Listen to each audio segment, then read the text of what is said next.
महानायक अमिताभ बच्चन का 83वां जन्मदिन है। अमिताभ बच्चन की फैन फॉलोइंग का कोई जवाब नहीं। जन्मदिन के मौके पर देश के हर कोने में फैंस मुंबई में उनके घर जलसा को देखने पहुंचते हैं। इस बार भी फैंस भारी संख्या में उन्हें मुबारकबाद देने पहुंचे हैं।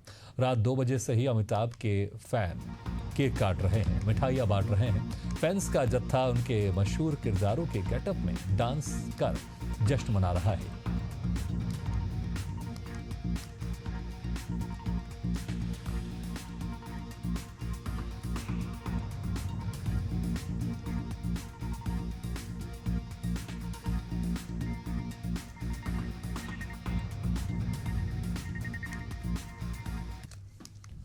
देहरादून में 21 सितंबर को हुई भर्ती परीक्षा मामले में यूसी ध्यानी एकल सदस्यीय आयोग ने अपनी रिपोर्ट मुख्यमंत्री को सौंप दी है।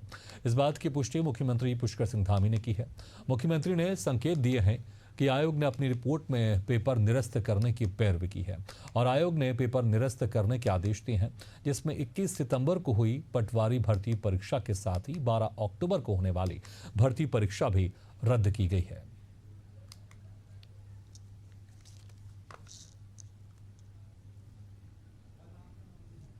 ने पहले ही कहा था कि जब हमारे सभी बच्चे उस समय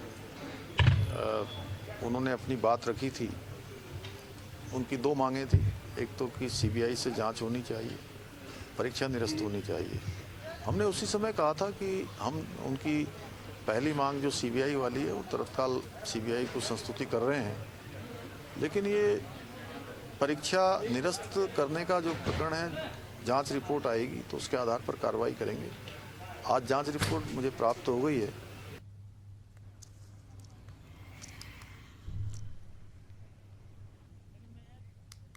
उत्तराखंड के मुख्यमंत्री पुष्कर सिंह धामी ने 840 राजकीय विद्यालयों को वर्चुअल क्लास नेटवर्क से जोड़ने की योजना का शुभारंभ किया। यह पहल बच्चों को डिजिटल और गुणवत्तापूर्ण शिक्षा प्रदान करने की दिशा में किया गया। इस मौके पर मुख्यमंत्री ने शिक्षा विभाग को बधाई देते हुए कहा कि 840 नए वर्चुअल क्लास शुरू हो गए हैं, जो हमारे बच्चों को आधुनिक ज्ञान, शिक्षा और कौशल से परिपूर्ण करेंगे। उन्हें देश दुनिया की सभी प्रकार की चीजें अनुभवी शिक्षकों के माध्यम से सीखने का मौका मिलेगा। दूर दराज के क्षेत्रों में घर बैठे ही उच्च गुणवत्तापूर्ण शिक्षा मिलेगी। वहीं शिक्षा मंत्री धन सिंह रावत ने इन स्मार्ट क्लासेस को लेकर क्या विशेषताएं होंगी, इसकी जानकारी दी।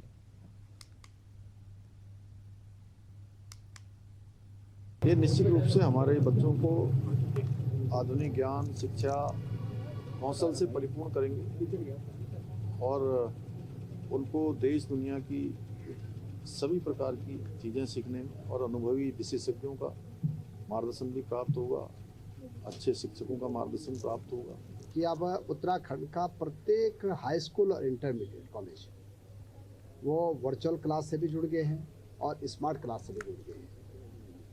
और आज 840 इंटर कॉलेज और हाई स्कूल और 1650 से ज़्यादा आज हमने क्लासरूमों को वर्चुअल क्लासरूम से जोड़ा है। लगभग 12,000 से ज़्यादा बच्चों ने आज इस कार्यक्रम में भाग लिया है वर्चुअली, और आज हमारे मुख्यमंत्री जी ने इसका विधिवत उद्घाटन किया है। भोपाल में कांग्रेस अनुसूचित जाति विभाग ने मुख्य न्यायाधीश BR गवई पर हुए कथित हमले के विरोध में PCC कार्यालय के सामने पुतला दहन किया। इस दौरान प्रदेश अध्यक्ष प्रदीप अहिरवार ने कहा कि मध्य प्रदेश में भी वकील राकेश किशोर के खिलाफ FIR दर्ज की जाएगी। ये सिर्फ न्यायपालिका पर हमला नहीं, बल्कि कहीं न कहीं दलित समाज का भी अपमान है।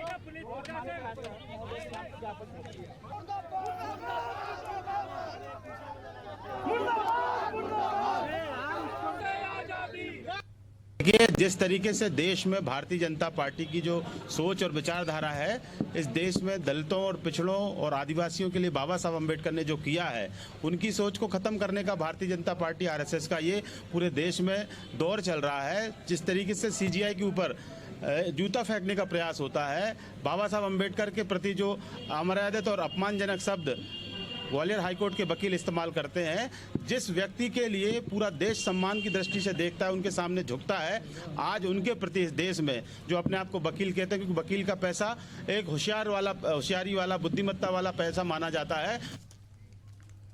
भारतीय युवा कांग्रेस के संगठन को मजबूत करने के लिए मध्य प्रदेश में आंतरिक चुनाव प्रक्रिया शुरू की गई है। 18 अप्रैल 2025 को चुनाव की घोषणा के बाद सदस्यता आवेदन की प्रक्रिया समाप्त हो चुकी है, जिसमें 14,74,374 आवेदन प्राप्त हुए। संगठन की मानक प्रक्रिया के अनुसार 5,16,155 आवेदन निरस्त कर दिए गए हैं। वहीं 3,56,302 आवेदन में मामूली गलतियों के लिए 11 से 17 अक्टूबर तक सुधार का समय दिया गया है।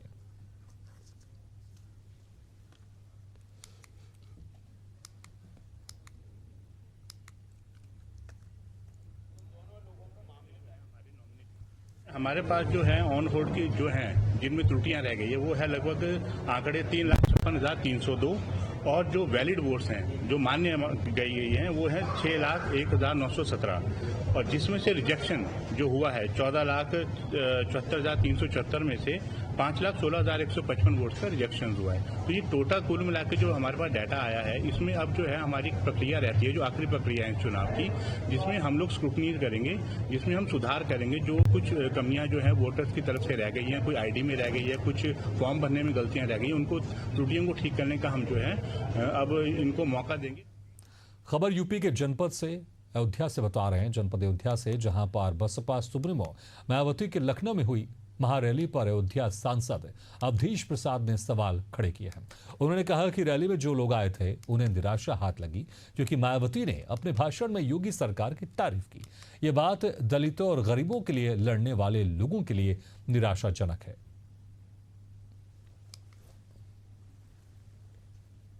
उनको निराशा हाथ लगी। बहन मायावती जी के बारे में हमें कुछ नहीं कहना, मैं उनको बहन जी ही कहता हूँ, मायावती भी नहीं कहता, मैं बहन जी कहता हूँ। बहन कुमारी मायावती, तो मैं उनका रिस्पेक्ट करता हूँ, लेकिन जो उम्मीद के साथ भीड़ गई थी, उम्मीद के साथ गई थी कि आज उत्तर प्रदेश में ही नहीं सारे देश में दलितों के ऊपर अत्याचार हो रहा है, अन्याय हो रहा है, सताया जा रहा है, बालिकाओं के साथ किस तरह का अन्याय हो रहा है, इस पर बहन मायावती जरूर बोलेगी, इस पर जरूर बोलेगी और इसके लिए रास्ता बताएगी, इसका रास्ता क्या है, किस तरह से संरक्षण करें।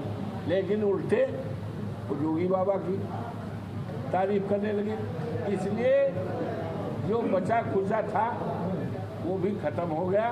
लोगों के हाथ निराशा आई और अफसोस है कि माननीय काशीराम जी को मैं व्यक्ति जानता।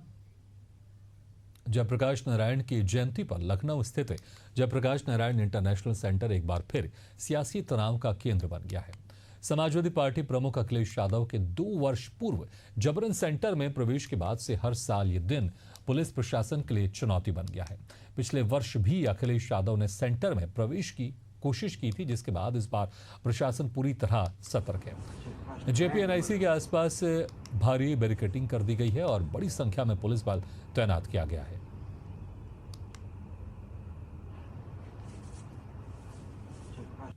सदियों की ठंडी बुझी राख सुलग उठी, मिट्टी सोने का ताज पहनकर आती है, तो राह समय की घर घर नाच सुनो, सिंहासन खाली करौ की जनता आती है।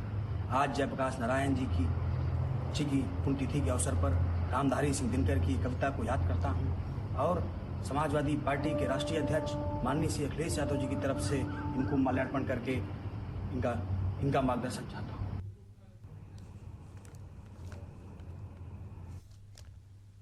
उत्तर प्रदेश के नगर विकास मंत्री ए.के. शर्मा अपने 3 दिवसीय दौरे पर हैं। इससे क्रम में शनिवार को वो बरेली पहुंचे, जहां जीआईसी ऑडिटोरियम में आयोजित भव्य कार्यक्रम में उन्होंने 49.32 करोड़ रुपए की 130 परियोजनाओं को लोकार्पण और शिलान्यास किया।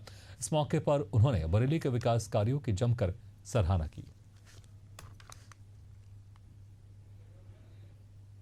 मैं जब भी आता हूं तो बरेली के विकास की बातें, विशेष रूप से नगरीय क्षेत्र, चूंकि मैं नगर विकास मंत्री हूं, नगरीय क्षेत्र के विकास की बातें महापौर जी से और उनकी टीम, नगर आयुक्त से और सबसे करता हूं। पिछले सालों में मैं देख रहा हूं कि महापौर और उनकी टीम के प्रयासों के चलते बरेली में काफी तब्दीली आई है, काफी बेहतरी आई है, काफी सुंदर दिखने लगा है। लाइटों की संख्या बढ़ी है, सड़कें चौड़ी हुई है, सुंदरता बढ़ी है उस सब के लिए मैं यहाँ के महापौर सहित नगर निगम को बहुत बहुत बधाई देता हूँ।